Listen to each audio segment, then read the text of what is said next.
Hello，大家好，我是土豆泥，欢迎来到我的频道。大约3个月之前呢，我开始了生酮减肥，今天是我生酮减肥的最后一天，给大家来报告一下我3个月减肥的进度，也分享一下我生酮减肥的一些历程。在正片开始之前，希望大家能够花3秒钟的时间来订阅、点赞我的频道，你的支持就是我最大的动力。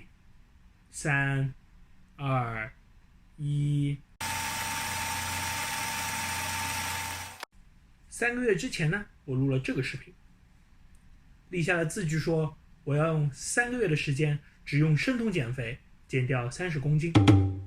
我的生酮减肥是多吃油、多吃纤维、适量的蛋白，基本不吃碳水，基本不运动。那实际上我到底减了多少肥呢？好，我们先来看数据啊。这一天是我减肥一开始的时候，6月2号，那时候是105.1公斤。今天是8月24号，我现在是96.5公斤。105.1减去96.5是多少？我一共呢是减掉了8.6公斤，也就是差不多19磅吧。这样说吧，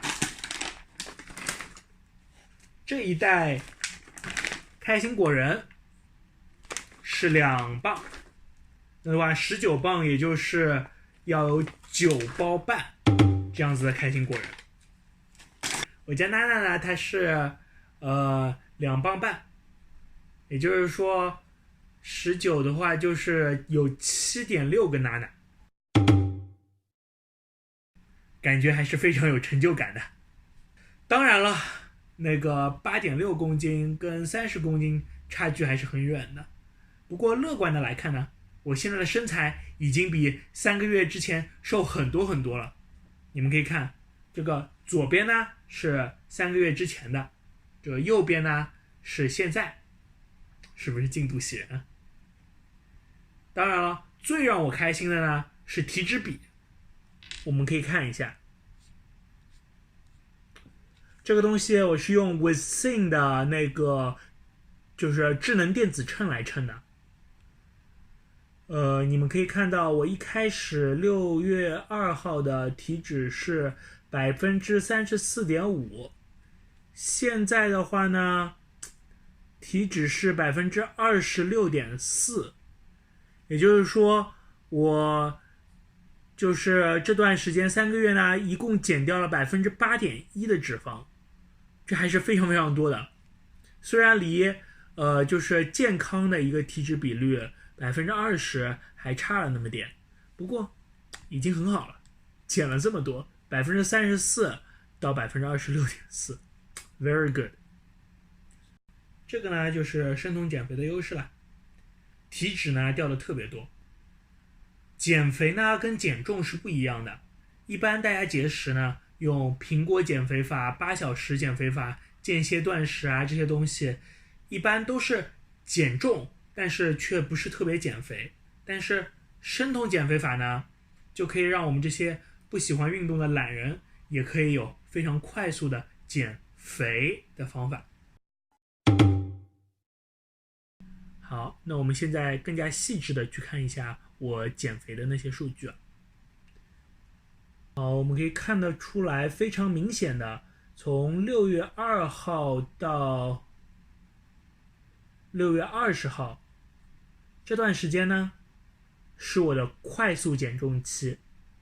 那个时候非常非常兴奋，发了这个视频，12天减重5公斤，感觉特别特别好。我们可以看得出来，我从这边从105.1公斤减到了98.5公斤，这个是减了非常非常多了。后来呢，我详细研究了一下，发现这个是生酮前期比较普遍的状态。生酮前期减的呢，基本上都是水。体脂比我们可以看一下，体脂比呢在下降，但是下降的不是特别多，从 34.5% 一下下降到了 29.6%。我们可以看到中间有一个非常明显的一个日子是6月14号，在那个之前和之后减体脂的速度是不一样的。这个呢是我减肥减重最快的一段时间。后来呢，我们进入第二个阶段，6月20号到7月20号，大家可以看得出来啊，这段时间的呢，减肥的速度明显就放缓了。这个呢是我进入了一个平台期，在7月20号的时候，我的体重创了新低，是 96.7 公斤。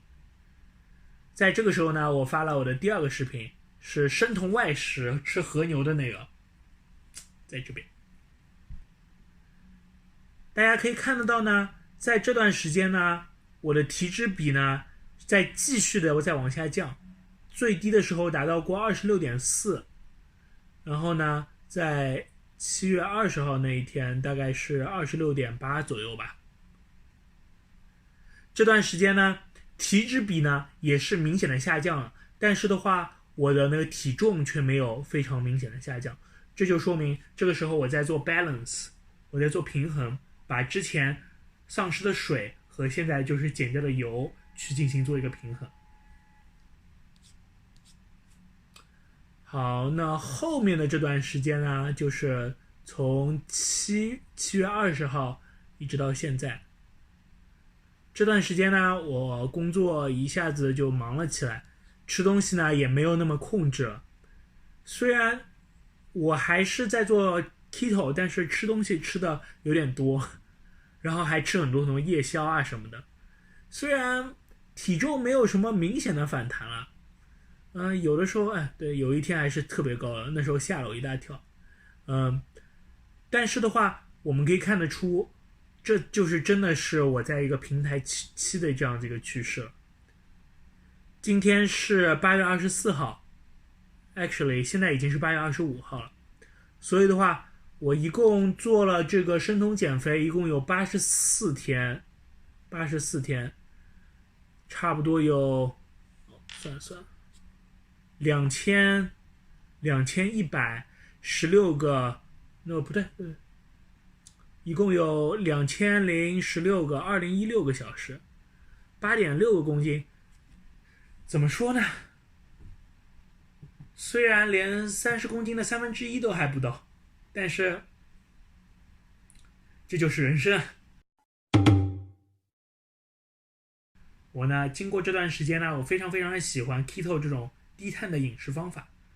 接下来当然我不会像 keto 这么严格，但是还是尽量少吃糖，少吃碳水，这样子的饮食呢，我是会坚持下来的。最后，你在做生酮减肥吗？对这种极端的饮食方法你有什么看法呢？